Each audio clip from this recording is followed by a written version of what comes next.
तो उसके लिए आपको थ्योरी आनी चाहिए। थ्योरी क्या आनी चाहिए? अगर किसी ने क्वेश्चंस पूछ दिए, जैसे मैं बहुत ही नॉर्मल सी क्वेश्चंस मैं आपसे पूछ रहा हूँ, क्यों ना हो अपने ब्रांच में, अपने फील्ड में, लेकिन आपको कोई एक्टिविटीज़ में पार्टिसिपेट करना ही चाहिए। इससे क्या होगा? Hey guys, one second, welcome back to my channel being engineer. तो वेल गाइस, आज है 9 मार्च और अभी मैं लंच का टाइम है और मैं अभी ऑफिस के बाहर गार्डन में बैठा हुआ हूँ।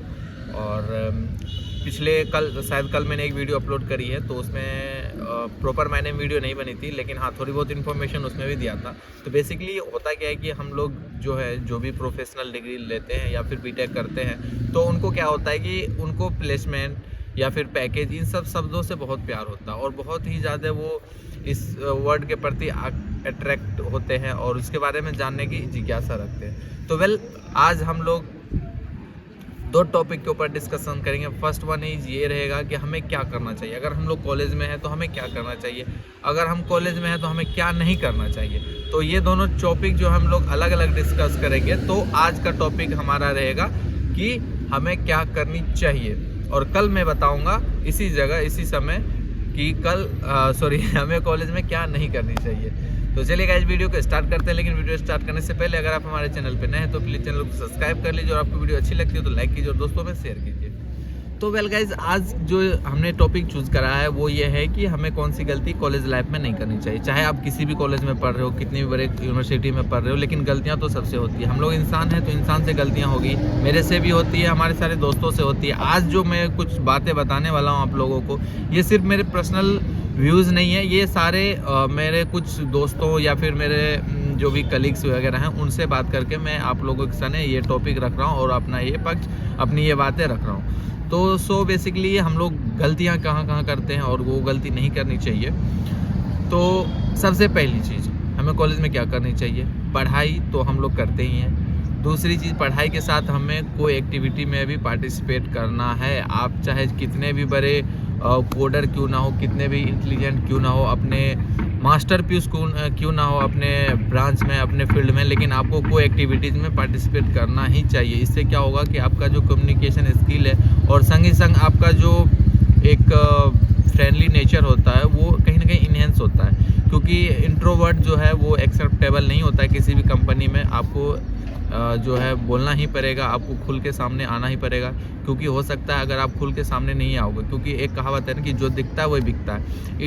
इनफैक्ट मैं मानता हूँ कि आपके पास काफ़ी सारी नॉलेज है, आप बहुत कुछ कर सकते हो, लेकिन क्या होता है कि जब सामने वाले को पता ही नहीं होगा तो कैसे पता चलेगा कि आपके पास इतनी सारी नॉलेज है और आप इतना कुछ कर सकते हैं। तो वो चीज़ बताने के लिए आपको बोलने आना चाहिए, और बोलने आना कैसे आएगा? जब आप इससे पहले कभी नहीं बोले हो तो यहाँ भी नहीं बोल पाओगे। ये एक प्रिडिक्शन नहीं, ये तथ्य है, मतलब ये सत्य है, ठीक है। तो इसको मान के चलते तो सबसे पहले आपको कोई एक्टिविटी में भाग लेना ही है।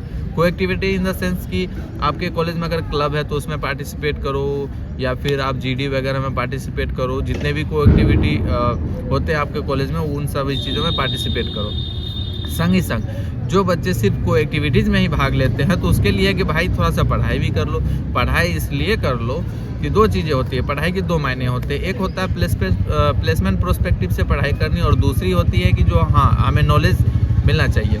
तो एक डीप पढ़ाई होती है, एक होती है ऊपर छापर की पढ़ाई। तो ऊपर छापर मतलब क्या होता है? जब आप प्लेसमेंट ड्राइव में बैठते हो तो जो छोटी कंपनी है, छोटी इन द सेंस कि जिसकी पैकेज 5 लाख या 6 लाख या 7 लाख है, तो उनका एक प्रोसेस क्या होता है सिलेक्शन का? तो सबसे पहले वो टेस्ट लेते हैं, मतलब रिज्यूमे शॉर्ट लिस्ट करते हैं या फिर टेस्ट लेते हैं। टेस्ट में क्या होता है कि वही आपका जो क्या बोलते हैं, रीजनिंग वगैरह बेस्ड क्वेश्चंस होते हैं, कोडिंग क्वेश्चंस होते हैं। उसके बाद आता है इंटरव्यू। तो वहाँ पे आप लोग चांसेस क्या बनते हैं कि आप लोग वहाँ पे चीटिंग भी कर सकते हो, और सभी लोग करते भी हैं। ये शायद आप लोगों को नहीं पता है, तो धीरे धीरे आप लोगों को हैबिट बन जाएगी, और जब आप लोग वहाँ उस स्टेज पे होगे तो आपको खुद पता चल जाएगा।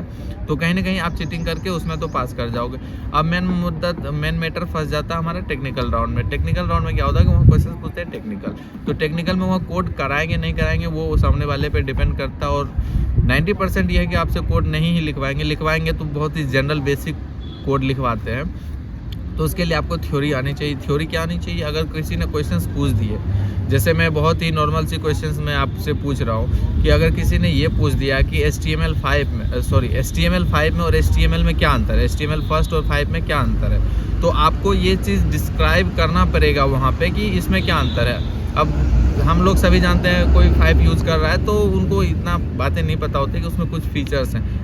ये क्वेश्चन मैं इसलिए बोल रहा हूँ क्योंकि इससे पहले ये क्वेश्चन मेरे द्वारा एक इंटरव्यू में पूछा गया था मेरे से, तो आपको बेसिकली डिफरेंस पता होनी चाहिए। और दूसरी चीज़, आपको जो है सिर्फ और सिर्फ जो अपनी टेक्नोलॉजी जो कॉलेज में पढ़ाई जाती है सिर्फ वही नहीं पढ़ना है, उससे आपका कुछ नहीं होगा। वो ऐसा मैं इसलिए बोल रहा हूँ कि उससे क्यों कुछ नहीं होगा कि जो हम लोग बेसिकली क्या होता है, प्रोजेक्ट कराते हैं हमारे कॉलेज में, प्रोजेक्ट करते हैं और उसके बाद जो है कुछ टेक्नोलॉजी पढ़ाते हैं या कुछ लैंग्वेज पढ़ाते हैं, तो उतना ही पढ़ के हम लोग निपट जाते हैं। तो ऐसा नहीं है भाई, मार्केट बहुत आगे निकल गया है, तो आपको उस मार्केट के हिसाब से चलना पड़ेगा। और अगर आपके रिज्यूमे में 5-6 लैंग्वेज आप लिख रहे हो तो 5-6 लैंग्वेज की आपकी नॉलेज होनी चाहिए और उसमें एक लैंग्वेज ऐसा होना चाहिए जिसमें आपकी बहुत ही पकड़ होनी चाहिए, मतलब स्ट्रॉन्ग पकड़ होनी चाहिए उसमें, तो ही आप जो है एक अच्छे कोडर माने जाओगे। क्योंकि कोई भी कंपनी कोई एक टेक्नोलॉजी के लिए ही हायर करती है, ऐसा नहीं है कि ऑल इन वन बंदा को हायर कर लिया। और रेयर केस होता है, जब आप धीरे धीरे एक्सपीरियंस हो जाएगा आपको काम करते करते तो ऐसा हो जाता है। नहीं तो अक्सर ये देखा जाता है जो फ्रंट एंड में काम कर रहा है फ्रंट एंड में ही कर रहा है, जो बैक एंड में कर रहा है बैक एंड में ही कर रहा है। भले ही आप फुल स्टैक करके क्यों ना आए हो, लेकिन आपको किसी एक पे ही काम करना पड़ेगा। तो ये भी बहुत सारी बातें हैं इस फील्ड में करने के लिए। अब 2-3 चीज़ें हो गए और मैं बताता हूँ आगे आपको क्या करनी चाहिए कॉलेज में। कोई एक्टिविटी तो पार्टिसिपेट करना ही चाहिए, संग में संग आपको अपार्ट फ्रॉम द कॉलेज का जो है। और तीसरी चीज़ आपको ये करना है कि प्रोजेक्ट मैंडेटरी है भाई। प्रोजेक्ट जब तक नहीं बनाओगे ना, आपको कंसेप्ट क्लियर नहीं होगा। भले ही आपको कुछ नहीं आता होगा, लेकिन आप एक बार जब प्रोजेक्ट बनाओ लोगे और अपने से प्रोजेक्ट बनाओगे, चाहे वो माइनर प्रोजेक्ट हो या मेजर प्रोजेक्ट हो, तो आपके बहुत सारे कंसेप्ट क्लियर हो जाएंगे। जैसे कि मैं बता रहा हूँ कि अगर कोई बंदा प्रोजेक्ट नहीं बनाता है और वो HTML को CSS से जोड़ता है या बूटस्ट्रैप को CSS से HTML से जोड़ता है, तो आपको बिल्कुल उसका कोड याद नहीं रहेगा कि कौन सा लाइन लिखने के बाद कौन सा टैग यूज़ करने के बाद जो हम लोग इन दोनों को मर्ज कर सकते हैं। तो ये सब चीज़ें आपको तभी याद रहेगी जब आप अपने हैंड से प्रोजेक्ट बनाओगे। ये चीज़ तो हो गई प्रोजेक्ट वाली। दूसरी चीज़, 1-2 सर्टिफिकेशन कोर्स भी कर लो ताकि आपका रिज्यूमे भरा भरा लगेगा। और मैंडेटरी भी नहीं है सर्टिफिकेशन कोर्स करना, आपको खुद का नॉलेज जो आपका पर्सनल टेक्नोलॉजी है जिस पे आप वर्क कर रहे हो, जिस पे आप काम कर रहे हो, जिसकी आप पढ़ाई कर रहे हो, तो उसमें आपको बेस्ट बनना पड़ेगा। ये 4 चीज़ें हो गई कि आप इंटर्नशिप करो भाई, कुछ करो ना करो इंटर्नशिप करो ही करो। अब ऐसा नहीं जैसे मेरे कॉलेज में था, वहाँ जॉब का ऑप्शन दे दिया गया कि लॉकडाउन है तो कोई कहीं नहीं जाएगा। कॉलेज वाले 1000 रुपये लेते थे, जॉब कोर्स कराते थे। ना हमने करा ना किसी और ने करा, बस सर्टिफिकेट मिल गया, बस इतना ही हो गया, हमें रिज्यूमे में सजा दिया। लेकिन जब उससे क्वेश्चन पूछा जाता है तो आप लोग नहीं बता पाते हो, मैं भी नहीं बता पाता हूँ। तो आपको इंटर्नशिप करना बहुत ज़रूरी है भाई। अगर कोई पैसा नहीं भी दे रहा, अनपेड इंटर्नशिप है, फिर भी आप करो। उससे क्या है कि इन आने वाले जो टाइम है ना कहीं वो इंटर्नशिप का पैसा इंक्लूड हो जाएगा आपकी सैलरी में, इतनी की गारंटी मैं देता हूँ। अगर आपके पास 3 महीने का भी इंटर्नशिप का सर्टिफिकेट है तो या एक्सपीरियंस है तो बहुत मायने रखता है इस चीज़ का। मैं इसलिए ऐसा बोल रहा हूँ क्योंकि हाल में ही क्या हुआ था कि अभी मेरे ही रूम में लगभग 30-40 बच्चे आए थे MCA और BTech के। उनका वो हायरिंग हुई थी और उनको कोड दिया गया मशीन लर्निंग का।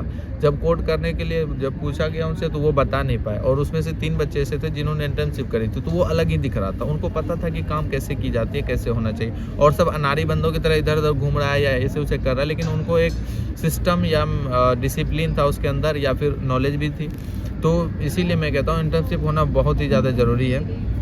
तो इंटर्नशिप आप कर ही लोग, चाहे कहीं से भी हो, अनपेड ही क्यों ना हो, तो इंटर्नशिप ज़रूर करना आप लोग। और छठी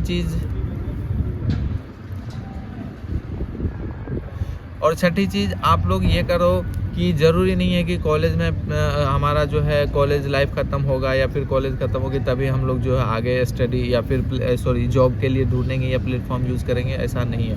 3rd ईयर में आप लोग गए, आप लोगों को ये समझ लो कि जॉब ढूंढना स्टार्ट कर देना चाहिए, ताकि आपको 3 या 4 महीना अगर पहले भी जॉब लग जाती है तो वो आपको एज इंटर्नशिप भी मिल जाएगी और उसके बाद आप वहीं पे परमानेंट भी हो जाओगे, तो इससे बहुत बेनिफिट मिलता है।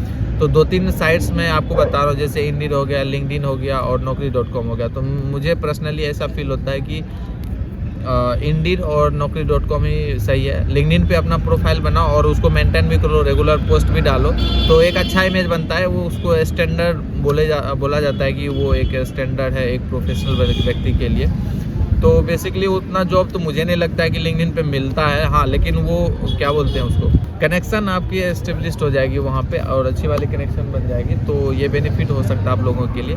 तो आई थिंक इतनी चीज़ें अगर आप लोग करते हो अपने कॉलेज लाइफ में तो बहुत बेनिफिशियल होगा आप लोगों के लिए और बहुत अच्छा कर सकते हो इन फ्यूचर, क्योंकि ये सारी चीज़ें ना हमने इसमें से कुछ खुद पे इम्प्लीमेंट करा है, कुछ नहीं करा, तो मुझे लगता है कहीं ना कहीं कि ये चीज़ हम लोगों को करनी चाहिए ताकि और हम लोग आगे बढ़ सकते थे या अच्छा कर सकते थे। तो आज का इस टॉपिक को यहीं पे क्लोज करते हैं, मिलते हैं नेक्स्ट वीडियो में, तब तक के लिए बाय बाय, टेक केयर, अपना ख्याल रखें।